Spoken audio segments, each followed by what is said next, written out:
رمضان کا اعتکاف مسنون ہوتا ہے۔ 20 رمضان کو سورج غروب ہوتے ہی اعتکاف مسنون کا وقت شروع ہو جاتا ہے۔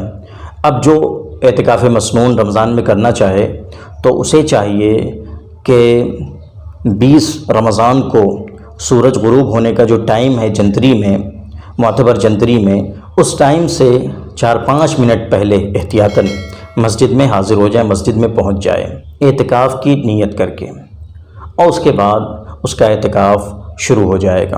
اور پھر اعتکاف کب مکمل ہوگا؟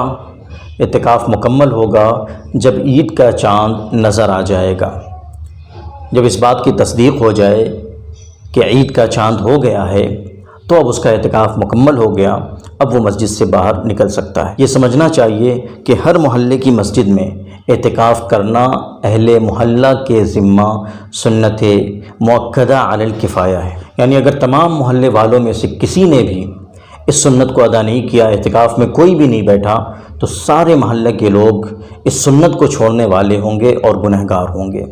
لہٰذا اس اعتکاف مسنون کا بہت اہتمام کرنا چاہیے، اس کی فکر کرنی چاہیے کہ رمضان میں اعتکاف میں بیٹھا جائے۔ اعتکاف میں کون سے اعمال کرنے چاہیے؟ تو یاد رکھیں، اعتکاف کرنے والے کو چاہیے، معتکف کو چاہیے کہ 5 وقت کی نماز باجماعت تکبیر اولیٰ کے ساتھ پڑھنے کا اہتمام کرے۔ اعتکاف کرنے والا 5 وقت کی نماز، پہلی چیز 5 وقت کی نماز باجماعت تکبیر اولیٰ کے ساتھ پڑھنے کا اہتمام کرے۔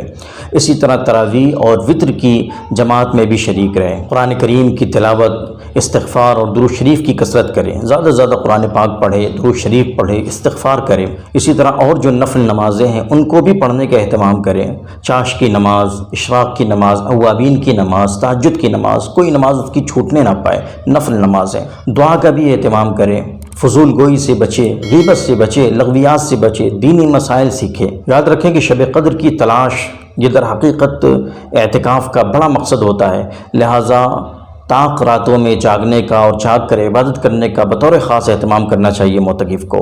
تو یہ اعمال ہیں معتکف کے، زیادہ سے زیادہ عبادت کریں۔ معتکف کی مثال اس شخص کی سی ہوتی ہے جو کسی کے دروازے پر پڑ جائے کہ اب جب تک ہمیں ہمارا مقصد حاصل نہیں ہوگا ہم یہاں سے ٹلنے والے نہیں ہیں۔ تو معتکف کی بھی مثال ایسی ہی ہے، معتکف گویا اللہ کے دروازے پر اپنے آپ کو ڈال دیتا ہے کہ اللہ جب تک تو میرے گناہوں کو معاف نہیں کرے گا اور جب تک تو مجھے مغفرت کا پروانہ، اپنی رضا کا پروانہ نہیں عطا کرے گا، تب تک میں یہاں سے جانے والا نہیں ہوں۔ بہت قیمتی اور عشق و محبت والی عبادت ہے، اس کی قدر کرنی چاہیے۔ یہاں پر یہ سمجھ لیں کہ 5 چیزوں سے اعتکاف مسنون فاسد ہو جاتا ہے، یعنی ٹوٹ جاتا ہے۔ نمبر 1، کسی طبعی یا شرعی عذر کے بغیر باہر نکلنا، اعتکاف ٹوٹ جائے گا۔ نمبر 2، روزہ نہ رکھنا یا روزہ توڑ دینا۔ اور نمبر 3، حالت اعتکاف میں مباشرت کرنا، بیوی کے ساتھ ہم بستری کرنا۔ اور نمبر 4، عورت اگر اعتکاف کر رہی ہے تو اسے اگر حیض آ گیا یا نفاس کا خون جاری ہو گیا تو پھر اس کا اعتکاف بھی ٹوٹ جائے گا۔ اور نمبر 5، کسی عذر کی وجہ سے باہر نکلا لیکن ضرورت سے زیادہ دیر تک مسجد کے باہر رک گیا، تو ان چیزوں سے اعتکاف ٹوٹ جاتا ہے۔ ان باتوں کا خیال رکھیں، اپنی دعا میں یاد رکھیں۔ والسلام علیکم ورحمۃ اللہ وبرکاتہ۔